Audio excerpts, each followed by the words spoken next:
Hi, Ms. Mancini, you there?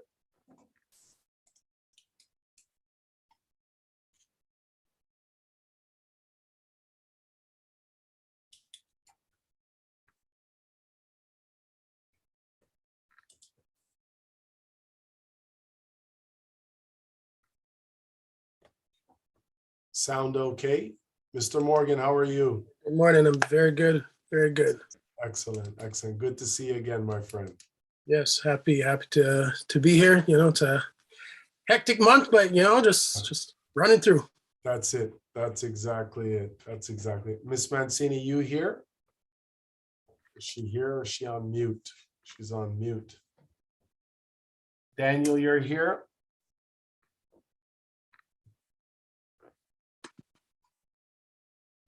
Both of them, I'm not sure where they are.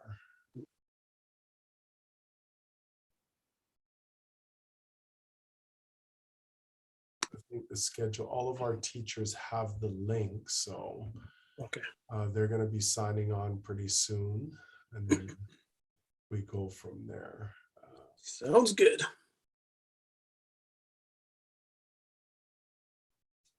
me check. Oh, I left my radio. I'll be back. I left my radio. No problem. Yeah.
Good morning, Mr. Johnson. Good morning, Dwayne. Yeah, we're gonna have this group, right? I'm gonna have to pull myself up to the classroom. So I'll pull myself to the classroom here as soon as you're done. Okay.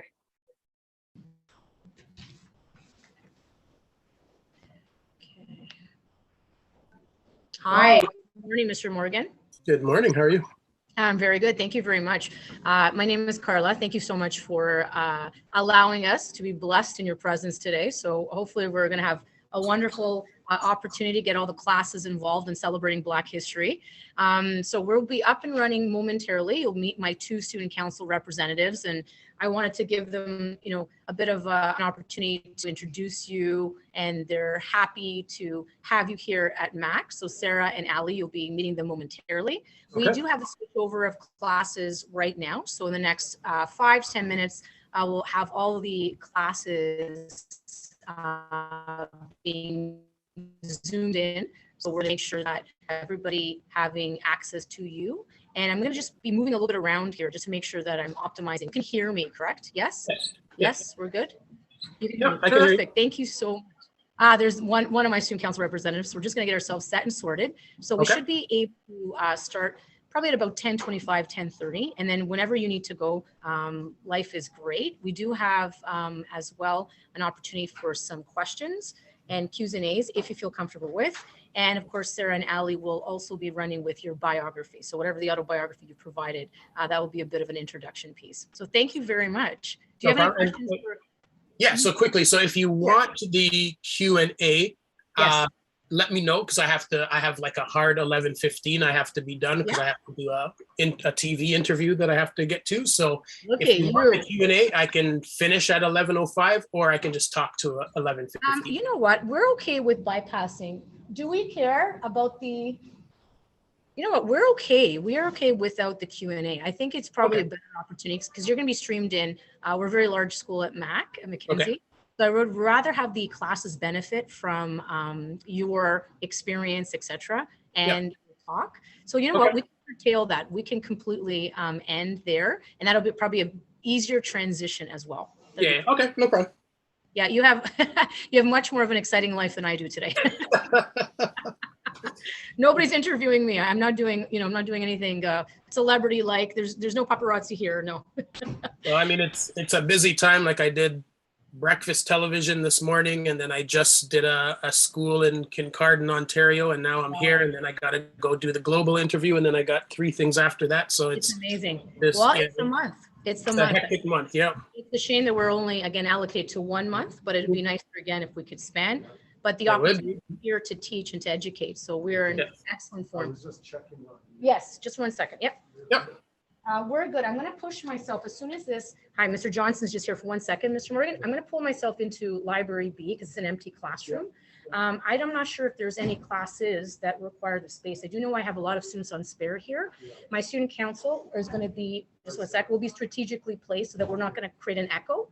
And Sarah and Ali will be in good form to host. So we're in good. We should be good to go. Good to go. Yeah, we're all checking in. We're very good. Yes. I'll be here in the background. As you always are. As you always are. Perfect. Yes. Whatever you need. And if there's anything, just let me know. You can also email me as well. I'll be in and out. We're good. YouTube link. We're in excellent form. Yes. Yes.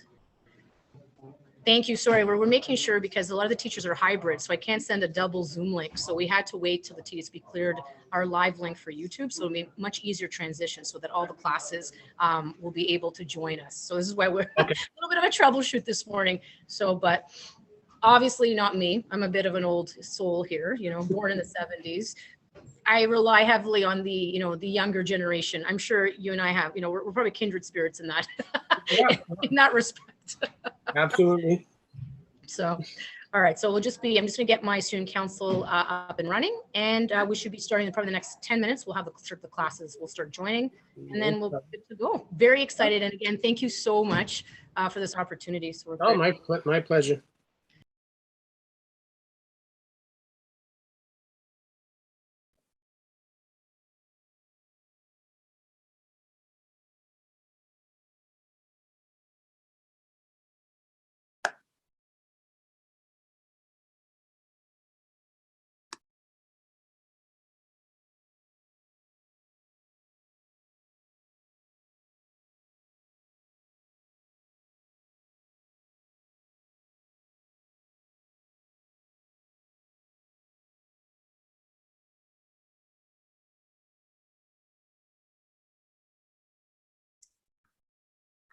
So we're just in class changeover, right? So I know we'll start probably in about 3-4 minutes once everybody settles in. No problem. I'm good to go. Once I hear my name, we're off to the races. All right, sounds good. Sounds good. And Daniel, I've left access with Lock the library up, okay? 'Cause I gotta get on. Ms. Mancini. Got it. Right? Hi, Ali. Hi, How are you? I'm good. How are you? Excellent. You guys, you want it there? You guys Yeah. can use that, use it there?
Hi, I'm Sarah. I'm going to be one of the hosts with Ali as well.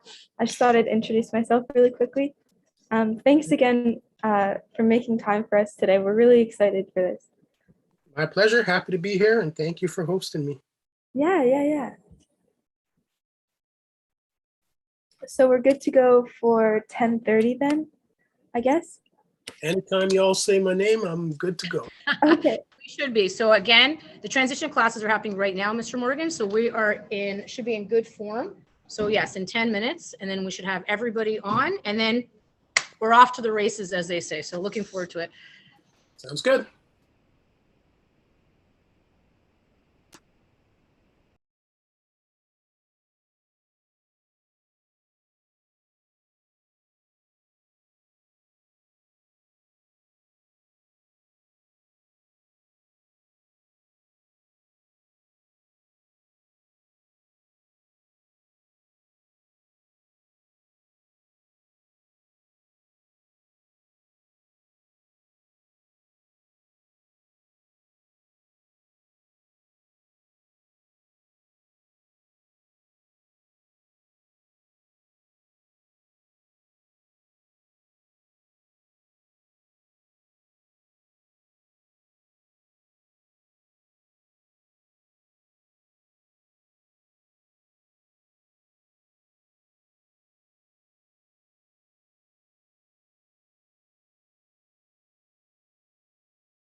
You just got the official announcement, Dwayne, that we're starting at 10:30.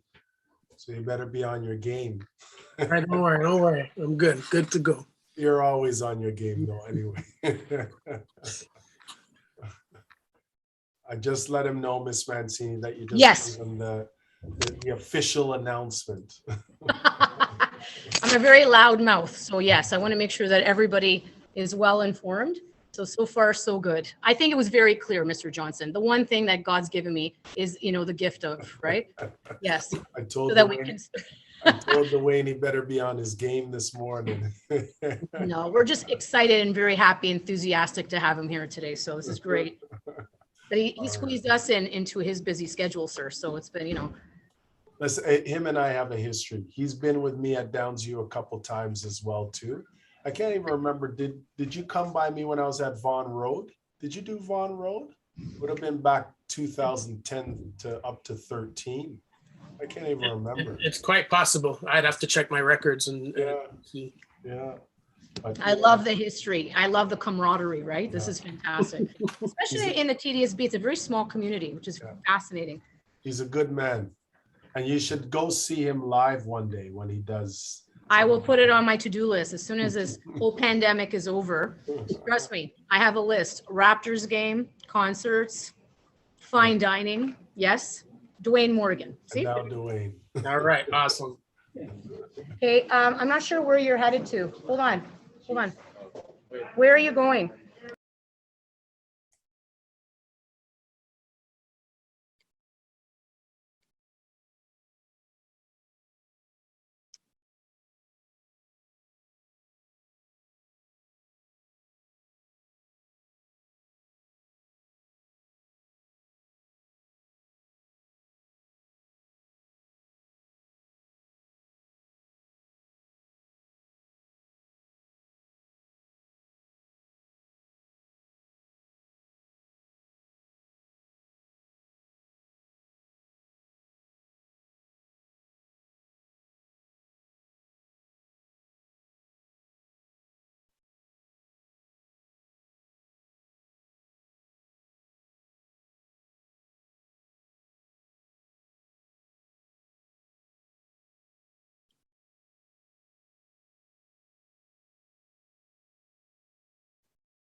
Doesn't matter if we like, no, don't wait for everybody because Mhm. we'll have it anyways.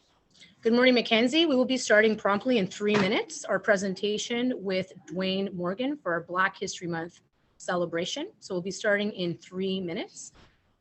We will have Ali and Sarah, our student council representatives, who again, I will reintroduce, having the opportunity to again, formally and officially welcome Mr. Morgan here to Mackenzie. We'll be starting promptly in 3 minutes.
Good morning, Mackenzie. My name is Miss Mancini, and today we have a wonderful opportunity ahead of us to listen to a very accomplished individual who will be sharing a number of experiences and stories on behalf of celebrating Black History Month.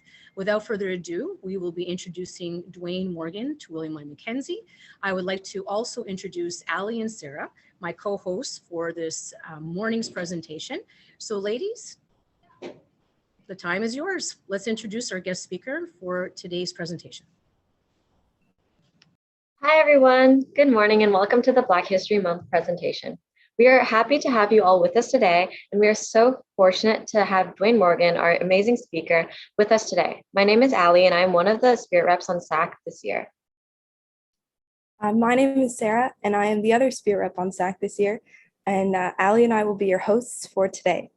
Before we start, thank you so much to Mr. Johnson for this wonderful opportunity to host a speaker, and a huge shout out to Ms. Mancini and Ms. Shevins for helping to organize this event.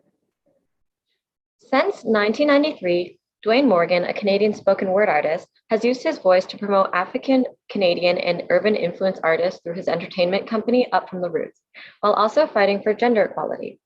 He has achieved a myriad of awards spanning from winning first place at the Canadian Festival of Spoken Word twice to being represented in the Scarborough Walk of Fame.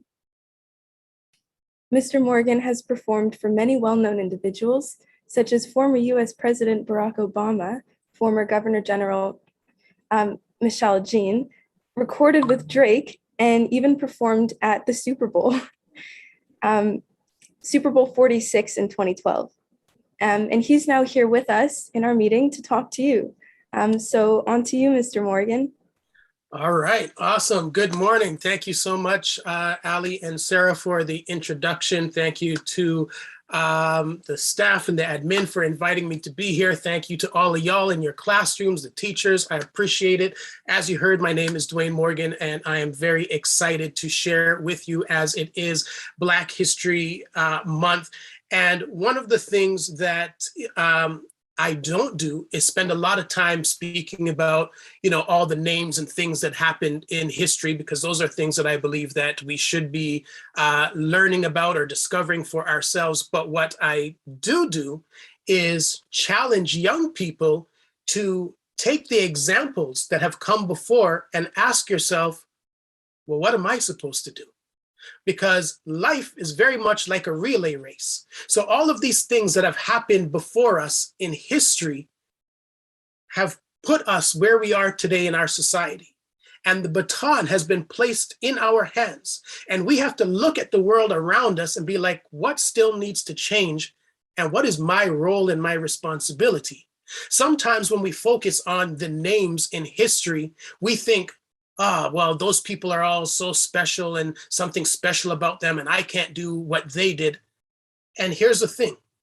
History is not the story of special or extraordinary people. History is the story of ordinary people who chose to do extraordinary things, who chose to stand up when the opportunity presented itself, who chose to stand up for injustice, equality, whatever the case may be. So as you are sitting there, as you are listening to me, as you are reflecting on the fact that it is Black History Month, whether you are Black or not, ask yourself, what are the injustices and inequities that still exist in our society today? And what role can I play? And what is my responsibility to make this world, society, community, school better than I found it? There is nobody who can be a spectator in all of this. All of us have a role to play, and all of us should look at the examples of those who have come before, the sacrifices that were made for us to be where we are today, and then ask ourselves, what more can be done? What more can I do in order to continue that legacy so that when I pass the baton on to another generation, they are in a much better place than where I came into the race and where I came into the world. So that is the framework that I use for my presentation. I try to keep it as contemporary as possible so that we understand that we still have work to do. It's not just about looking back and be like, yeah, that Martin Luther King guy, he was great. No, what can you do to be great? Because there is still work that has to be done, and you can't look around and think that somebody else is responsible for doing it. We have that responsibility to be a gift, Born into this world male, packaged in black skin, is to be constantly reminded that your life is disposable, that it lacks meaning and value and isn't protected by the law. You live with the knowledge that justice is a drunk that will not be served. We, the Black gifts, are the first to be accused and the last to be believed. We are the guilty until proven innocent, the aggressor despite the evidence. We are the hoops for which loopholes are made. We are the sambos, the puppets, our value determined by the worth we bring our puppeteers. So dance, Negro, dance. Rap, black boy, rap. Run, boy, run. But what about those of us who are regular, who are average, who don't have gifts or talents that the world wants or needs, who are just their bodies, packaged in black skin, stuck on modern day plantations, being abused at will, and people wonder why we seldom smile and it seems like our looks could kill. We are the ones who put basketballs in our sons' palms before they can walk and only dribble, with the hope that they will grow to dribble beyond their packaging. We are the ones that make elevators go quiet, purses and loved ones clench tighter. We are the deer that stare down the barrel of guns, but there is no license needed to hunt us. We are the suspicious packages at the airport or in any store with goods that we aren't supposed to be able to afford, whether in a hoodie or a suit, accused of driving while black in minivans or coupes. We are the black licorice discarded at Halloween, the silhouette used for target practice by the police, the black men who spend their days wanting nothing but to be human with respect and dignity. So this is for every Trayvon, Jaquan, Marcus, Jordan, Dwayne, every black man considered a nobody despite having a name, for everyone who has ever felt the pain of race for the empty seat beside a black man on the train. For we are the ones who meet death on cold asphalt, discarded like roadkill. We are the ones, worthless bodies packaged in black skin that nobody seems to want. We are the voiceless.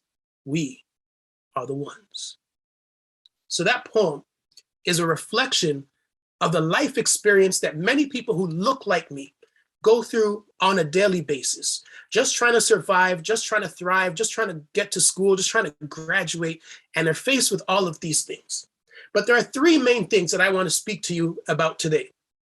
And the first two are choice and change, because human beings are the only animals on the planet who have the ability to change the trajectory of their lives by the choices that they make.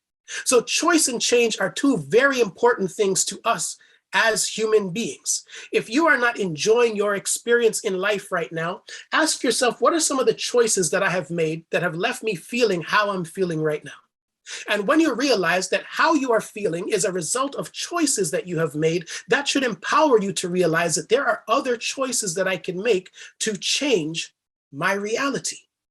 For instance, there are birds that have to fly south in the winter. You are never going to see these birds come together and be like, you know what, that's real far. I'm not really trying to do that this year. They have no choice. They must fly south in the winter. It is in their DNA. But for us as people, every single day, we get to choose our reality, and your life will always reflect the choices that you make. If you believe yourself to be a victim of life, understand that calling yourself a victim is a choice that you have made, and your life will then reflect that choice. You are never going to walk in on a convention of caterpillars and the lead caterpillar gets on stage, takes the microphone, and is like, butterflies, I ain't about that life. I ain't trying to do that. They understand caterpillar, cocoon, butterfly. That's how it's going to work. But for us as human beings, we have the ability every single day to choose our reality. When we see things happening around us, we can choose to ignore them, we can choose to complain about them, or we can choose to do something about them. And all of the people that you will learn about who have come before us, the only reason we know about them is because they chose to do something. So if we want to continue the legacy, if we want to live lives that are historic, that are meaningful, that create change, you must ask yourself, what am I going to choose to do? Now, the problem why so many of us struggle to choose to do things is because we are so distracted by things that don't matter. We often see all of these injustices around us. We often wish that we could do something about them, but then we start to think about, well, what are people going to say about me? What are people going to think? That doesn't matter what other people think. What are you going to do with your life? What is the contribution you are going to make with your life? That is the most important part. But we are so distracted, especially in this world of social media, that it's so hard to focus in on the injustices and the things that we know we have the power to change. I meet young people all the time who can tell me more about their favorite celebrity than the person who sits beside them in class. How is it possible that you know more about people you have never met than living, breathing people who are in your life right now? You see, the people who are going to have the greatest impact on your life are already in your life. But how many of you are paying attention to who is actually in your life right now? Knowing what Justin Bieber had for lunch will never help you with your science homework. But for some reason, we think we need to know what all of these people are doing. But you know who could help you with your science homework? There's somebody sitting right across from you right now. And you treat that person as though they were less than because they're not popular. They're not a millionaire. They're not a celebrity. But all of these people that we think are so cool and so awesome all started off like you. They all started off having to go to school, living ordinary lives. And then there came a day when they asked themselves, what do I want? What am I going to do? What is the impact that I want to have on the world? And they had to choose themselves. They couldn't worry about what everybody else is going to say, what everybody else is going to think. Can you imagine, somebody like Martin Luther King Jr., what would he have done if he was worried about what everybody else was going to say?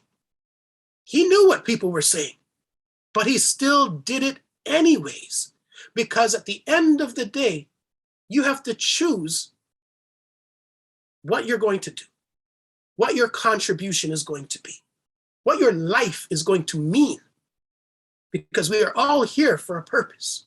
So what is it that we're going to do? And why is it so hard for us to choose ourselves? So here's the thing.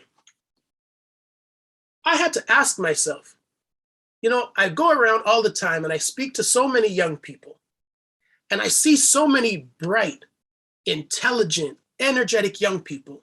And I have to ask myself, why is it that so many of us struggle to choose ourselves, to choose our dreams, our goals, the things that we want for ourselves, the contribution that we want to make to the world?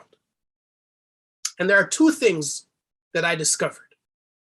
The first thing that I discovered is that we are excellent at lying to ourselves.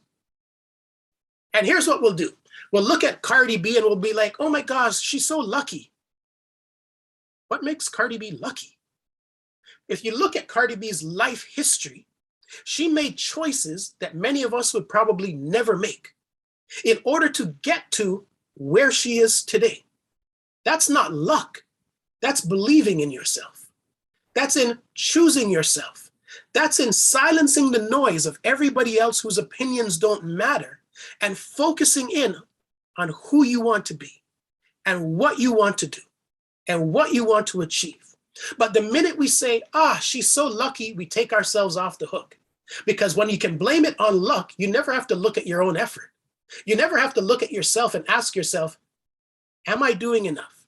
Am I being my best? Am I trying every day?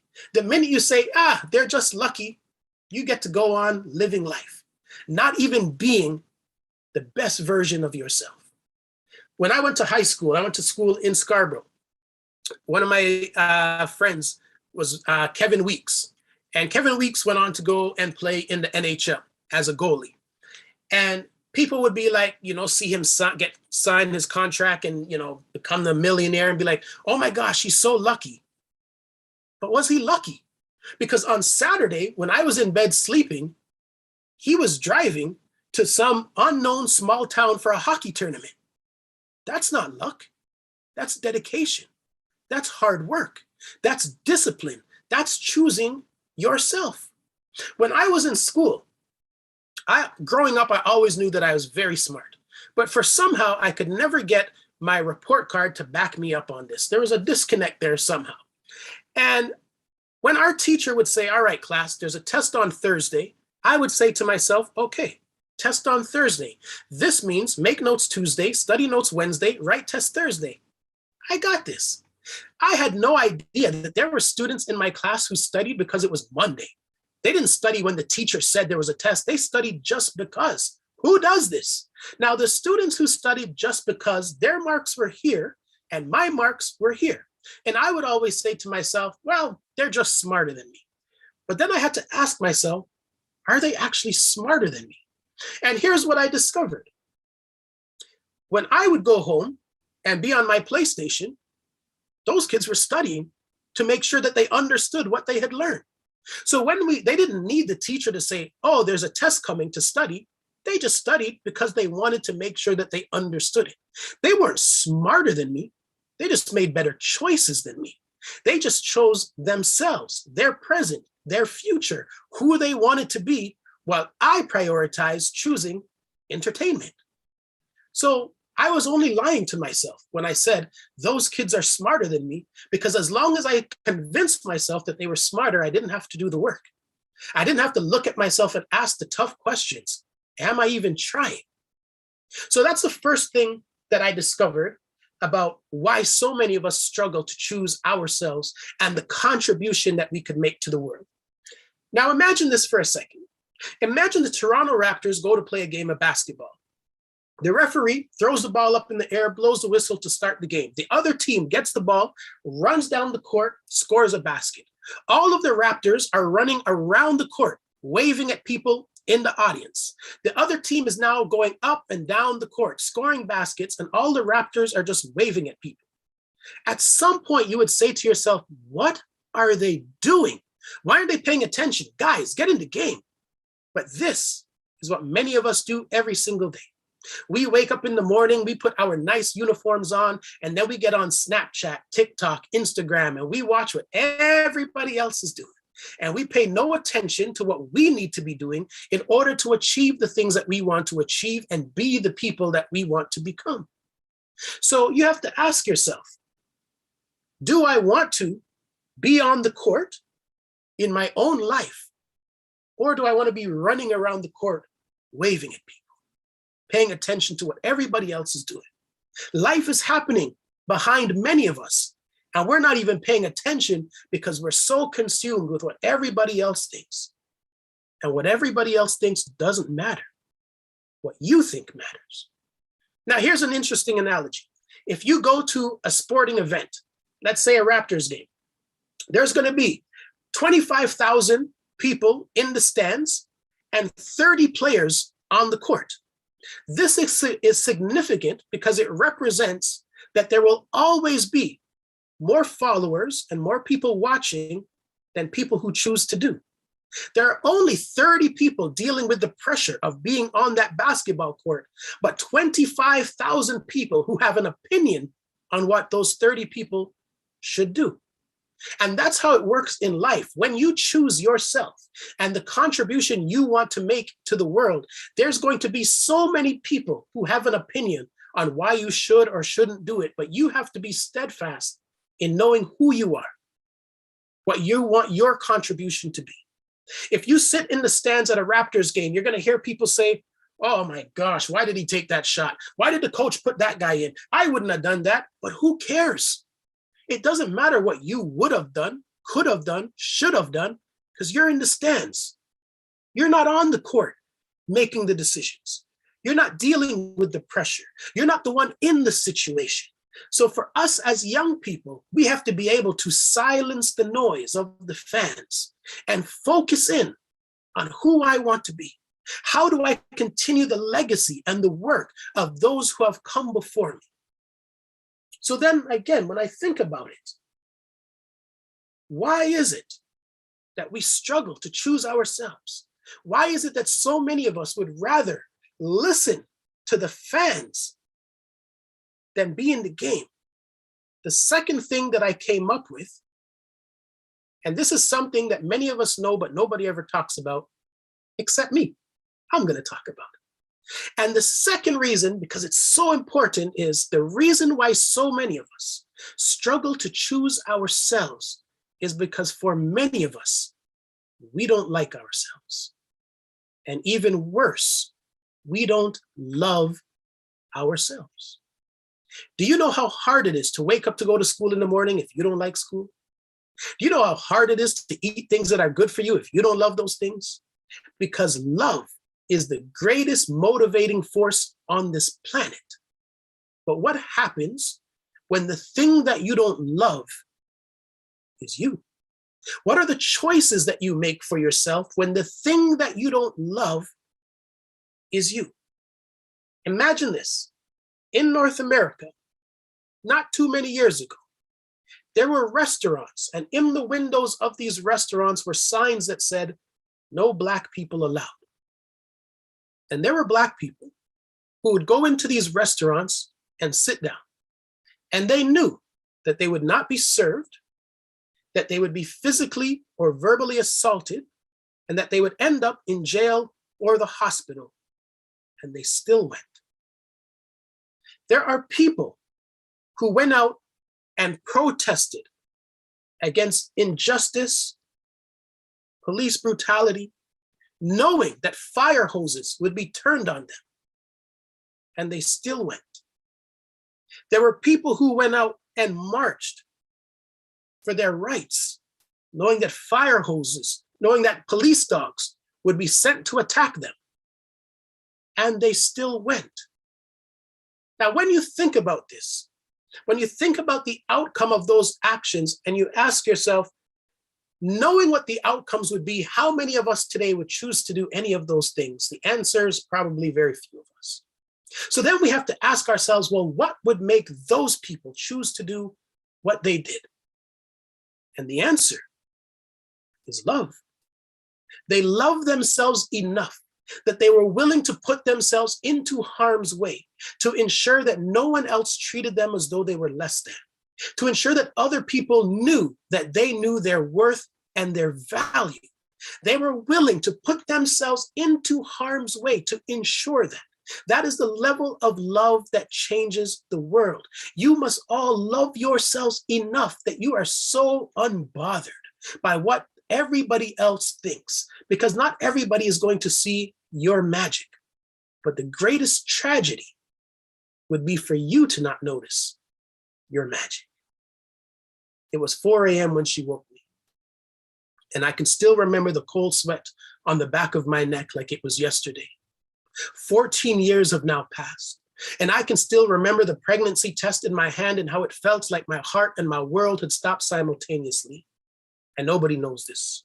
But at every doctor's visit, as he would perform routine ultrasounds, I would look from the ground to the screen, hoping, praying to God that none of the squiggly lines that I was seeing would confirm this little being as a boy. And I don't feel good about it. But I've lived a long time in skin despised simply for its hue. So every November I go populous, not out of disrespect. I'm just not a fan of Remembrance Day, remembering that there has never been a plane sent to save us. We are the displaced, our bodies and religion stolen. We were given a new prophet as they use us to make profits. Ask Nike what a Black man is worth. For hundreds of years, we've been killed as a form of amusement, gunned down with no fear of repercussions, so don't blame me for not wanting to be burdened by the birth of a Black boy born into a world built on his back, forcing me to teach him how to write and his rights, knowing that even my greatest efforts can't keep him alive when his skin is a threat. So yes, I stood there, staring blankly at a screen, hoping, praying to God that none of the squiggly lines that I was seeing would confirm this little being as a boy, maybe.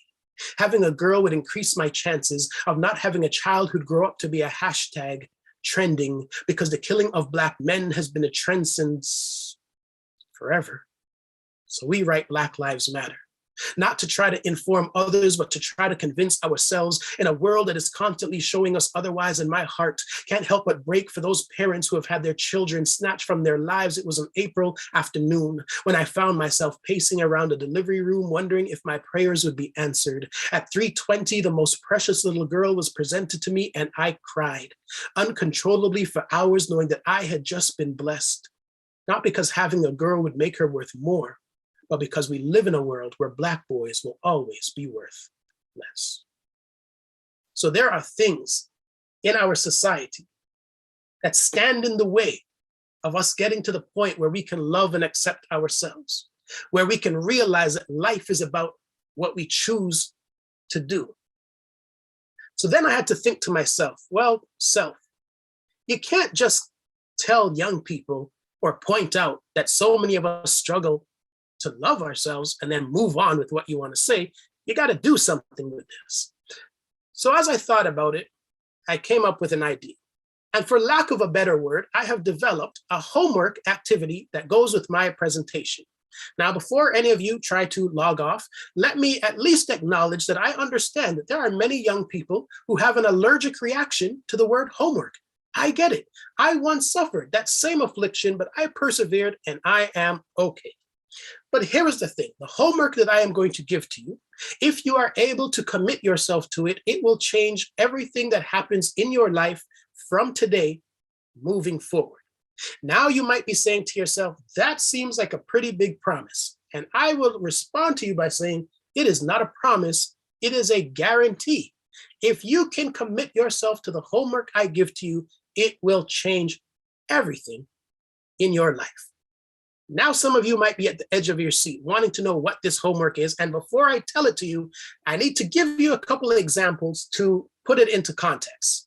First, a number of years ago in the NBA Finals, it was LeBron James and the Cleveland Cavaliers versus Steph Curry and the Golden State Warriors for the second year in a row. Golden State was trying to repeat as NBA champions, and Cleveland was trying to win their first championship. Golden State was winning the series 3-1 and needed to win one more game to repeat as NBA champions. They interviewed LeBron James after game number 4. One of the reporters says, LeBron, are you concerned with what is happening with your team? You are on the verge of being eliminated from the playoffs. And LeBron James said, no, I'm the greatest basketball player in the world. And the next day, all the memes showed up on the internet. How's this guy going to say he's the greatest basketball player in the world when he's about to be eliminated from the playoffs? But after that interview, LeBron James and the Cleveland Cavaliers won the next 3 games in a row and won the championship. The reason why this is important is because when LeBron James said, I am the greatest basketball player in the world, everybody else said, okay, prove it. Then he had to put actions behind the words to make the words his reality. The famous boxer Muhammad Ali would always say, I am the greatest. He's quoted as saying, I told myself I was the greatest even before I knew that it was true, because he understood the power of words. And he understood that if he told himself he was the greatest, he would have to put actions behind the words to make the words his reality. The reason why this is important is because I meet young people all the time who say things like, I'm dumb, I'm stupid, I'm ugly. Well, guess what?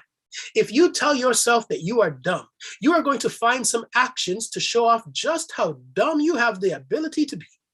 If you tell yourself you are ugly, your thoughts will be ugly, your attitude will be ugly, the way you treat people will be ugly, because as human beings, we live up to or down to whatever it is we choose to say to ourselves. So sometimes we are our own worst enemies. Sometimes the only thing standing between where you are right now and who you want to be and the contribution you want to make is you. Sometimes we will complain about the things that other people say to us, but if we are truly being honest, it is rare that someone will say things to you that are worse than the things that you say to yourself. So we have to change the conversation that we are having with ourselves, and this is where your homework comes in. Your homework is going to take place the next time you take a shower. Maybe you just had the greatest concert ever. You're going to come out of the shower. You're going to stand in front of the mirror. You're going to make eye contact with yourself in the mirror. While you are looking at yourself in the mirror, look deep into your eyes and say to yourself, you have got to be the hottest thing walking. Like, look at you. I want you to fall deeply, passionately in love with yourself. That is the greatest love affair you are ever going to have in this world. In your school, in the next couple of weeks, you're probably going to see, some stuff about Valentine's Day, and people want this person to like them and that person to like them. Why should somebody like you if you don't like you? That don't make no sense. You got to lead by example. You got to fall in love with yourself and make people wonder what is so lovable about them. Then you start attracting all the love and the goodness that you want to yourself. The reason why it is important that we do this when we just come out of the shower is that there are some people who can only accept themselves when their face is done up a certain way, when their hair is done, when they got their favorite outfit on, they got their favorite hijab on, then they're like, all right, I'm good to go. But you got to love yourself with nothing, with just the skin that you are in. You have to be able to say, this is me, take it or leave it, but I love it. You cannot have your self-worth dictated by other people who probably don't care. But that's what we do so often.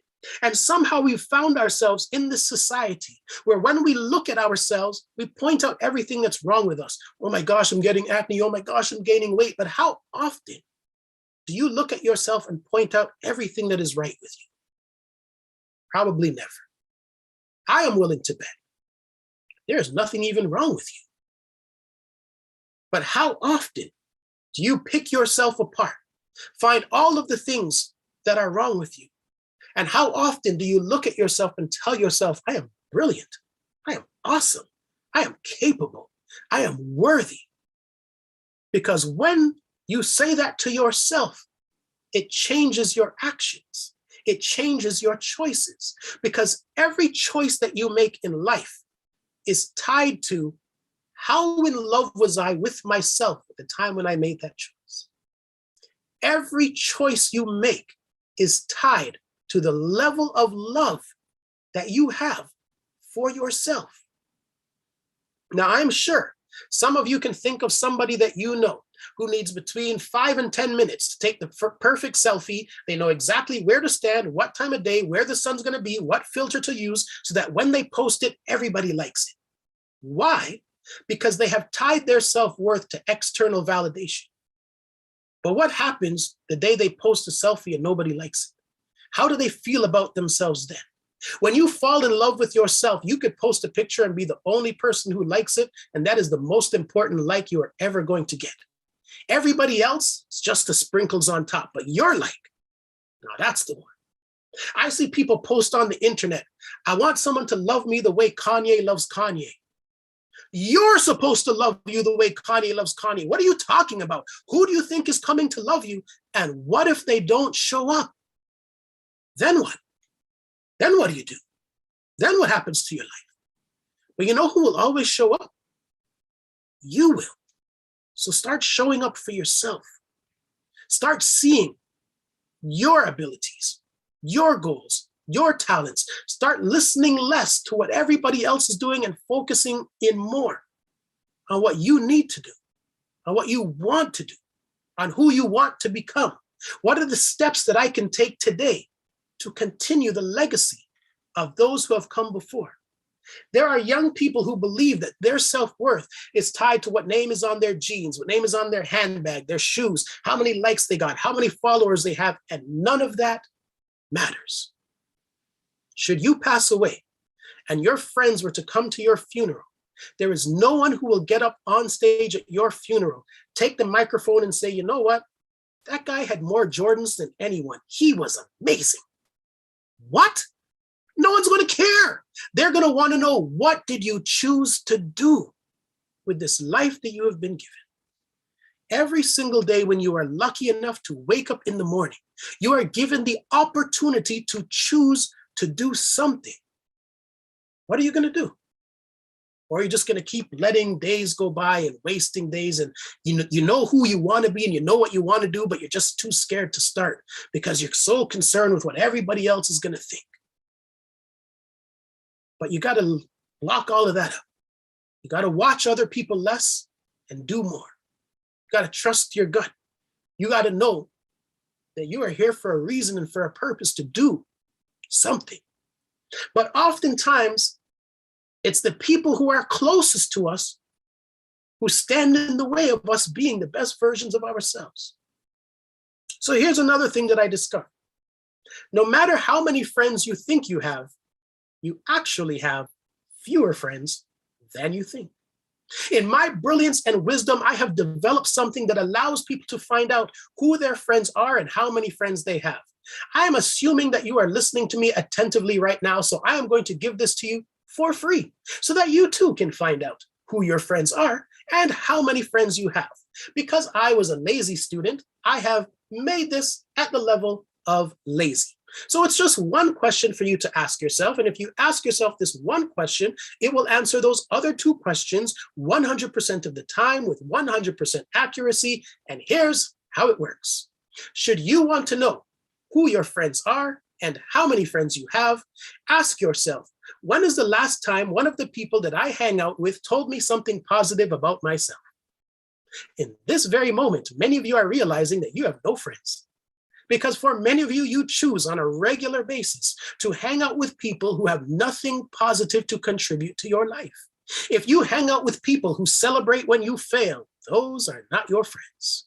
If you hang out with people who know what you want to achieve in life and are standing in the way of what you want to achieve, those are not your friends. If you hang out with people who every time they see you, they point out what they think is wrong with you, those are not your friends.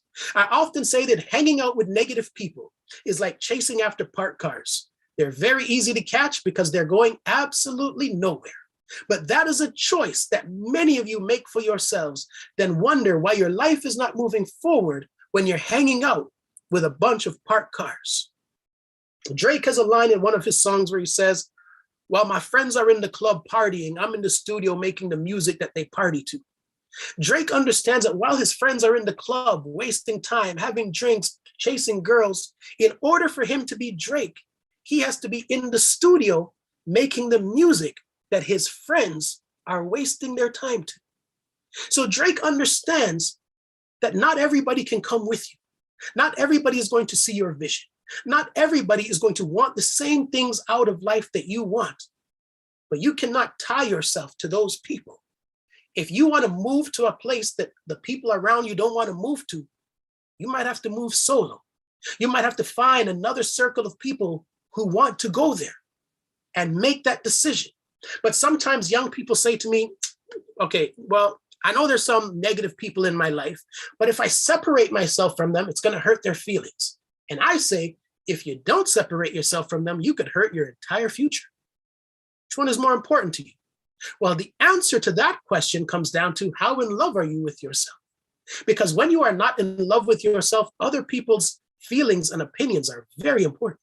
When you are in love with yourself, your feelings and what you want and need are very important. This is why it is so important to get into the practice of falling in love with yourself. Now, sometimes people ask me, Dwayne, how are you so energetic when you got to go and talk to people and you're talking all day? And where does this energy come from? And I'm like, when you fall in love with yourself, you want everybody else to feel the joy that you feel. So you want to pour into everybody else. And for that reason, I've created a second homework activity. So for your second homework activity, this one is now, after you've committed to falling in love with yourself, how do you help share the love and spread the love with other people? So your second homework activity will be done via text message. And what I want you to do is pick 5 people that are going to receive a text message from you, preferably no one at your school, because everybody at your school is getting the homework at the same time, so they're going to know what's up. So preferably 5 people who don't go to your school, 5 people that you're not related to, and a mix of genders in the 5, okay? So you're going to pick 5 people, not at your school, not related, mix of genders. You're going to send them a text message. I'm going to tell you exactly what it must say. Do not add or subtract anything. This is also at the level of lazy, so you don't even have to write this down. You're going to remember it. So you're going to pick 5 people, not at your school, not related, mix of genders, and you are going to write the following sentence. I just want you to know that I love you. That's it. Then what I want you to do, because here comes the good part, is press send and wait. Because there are 3 likely outcomes that are going to happen as a result of your homework. Outcome number 1, someone's phone is going to go off. They're going to wonder who's texting me in the middle of the day. They're going to see your name. They're going to get even more excited. They're going to open their phone. They're going to read this message. They're going to hit delete. They're going to assume that someone has borrowed or stolen your phone and is sending out of character random text messages to people in your contact list because they know you lack the capacity to be this nice. The second thing that often happens as a result of this homework is that somebody will call you back. Somebody will text you back and they will say, How did you know I needed to hear that today? This week has sucked and that just made my day. They'll send you something that makes you feel like the greatest person in the world. The third thing that happens is that somebody will write you back, or they will pick up the phone and they will call you and they will say, are you sick? Are you dying? What are you talking about? You don't even know me. I have a boyfriend. All sorts of stuff, because they are so not used to receiving this positivity, especially not from you. But every one of us knows how good we feel when someone pays us a compliment. We can make 5 people feel that good every single day, and it would take absolutely nothing out of your life, just a minute, to improve the lives of 5 people. But you have to ask yourself, am I in the business of building people up or tearing people down? Because the reality is, as we've seen in the last couple of years going through this pandemic, is there are a lot of people who are struggling. There are a lot of people who are disappointed when they wake up in the morning. You could actually save somebody's life in 1 minute with 1 sentence of positivity. Can you imagine one day you pick some people and you just say, hey, just want you to know I'm proud of you. Just want you to know I'm thinking of you. If you make that commitment every day to just send 5 text messages of positivity, you will be amazed at how life starts to change for you. Because as much as you are uplifting others, you don't even realize the goodness that is coming to you as a result. So I don't want anyone to be looking at this month and all of these people who came before us and put them up on this pedestal as being so awesome, so special, because all of those people chose themselves. All of those people didn't worry about what everybody else was going to say. They chose to do what was the right thing to do. And every single one of you listening to me right now has the exact same opportunity to do that. Those people are no more special than any of you. But will you choose you? Will you choose your dreams, your goals, the contribution that you can make to this world? So last thing before I turn it back over to Ali and Sarah. I grew up, as I said, in Scarborough, and I absolutely, growing up, going through school, hated to read because I'm a very slow reader. Even to this day, I'm a slow reader. But as I said before, you have choices. So either I could just not read or I could struggle through it. So imagine going through school, hating to read, and now you're the author of 14 books. How does that happen? Well, when you fall in love with yourself, doors of opportunity just keep showing up for you. I am actually, even though it probably doesn't seem this way, a very shy, quiet introvert who does not like speaking to or in front of people, even though it's my job. So imagine that I have now toured and performed in 18 countries around the world. How does that happen? Well, when you surround yourself with people who see your value and your worth, every time you say, oh, I could never do that, they're like, what are you talking about? Of course you can. That's why it is important to surround yourself with people who see positive in you, who build you up and don't tear you down. As you heard in the introduction, I was inducted to the Scarborough Walk of Fame in 2013 in the Scarborough Town Center shopping mall, right in front of the H&M. There's a star in the ground that says Dwayne Morgan on it. It is the only aspect of my life where I invite people to walk all over me. How does that happen? Well, you got to put in the work. You got to realize that there's no such thing as they're just lucky. They chose them. They did the work. They silenced out all the noise and they made every day count. So I hope that even one thing that I said to you will live on beyond this moment. I hope that you do both of your homework activities. And I thank you once again for your time and your energy. And now I will turn it right back over to Ali and Sarah. Thank you all very much. Wow.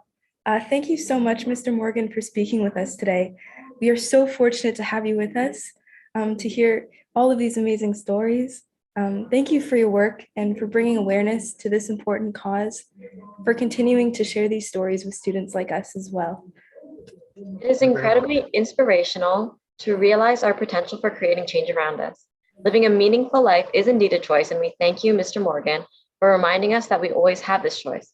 With so many causes to fight for in our society and within ourselves, we should indeed become butterflies that create positive change. Mr. Morgan, thank you again for your time with us today. Thank you to all of the students and teachers at Mackenzie for watching. I should think that we are all about to have fantastic showers and fulfilling text conversations, and we have you to thank for that. So thank you. Awesome. Thank you. So that concludes our Black History Month presentation. We hope you all have a meaningful Black History Month and a good day. Yes. Thank you again to Mr. Dwayne Morgan on behalf of William Lyon Mackenzie. We will be sending you a mug and a t-shirt. So again, thank you very much for blessing us with your words of positivity and of course, words of inspiration. Thank you again. Very welcome.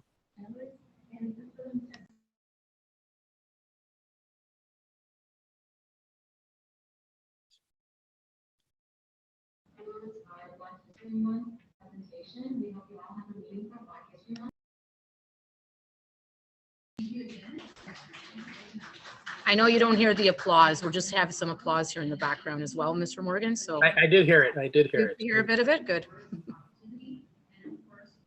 We're just on a bit of a delay because we're a bit ahead of the Okay. actual feed. Great. Thank you very much.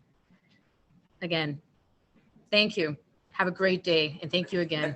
Excellent job as well, Dwayne. Thank you very much for inspiring the young people of today.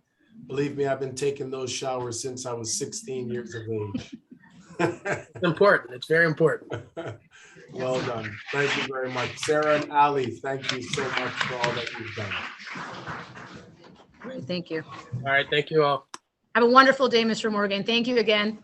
I shall. Take care. Thank you. Yeah, All the best. Take care. bye.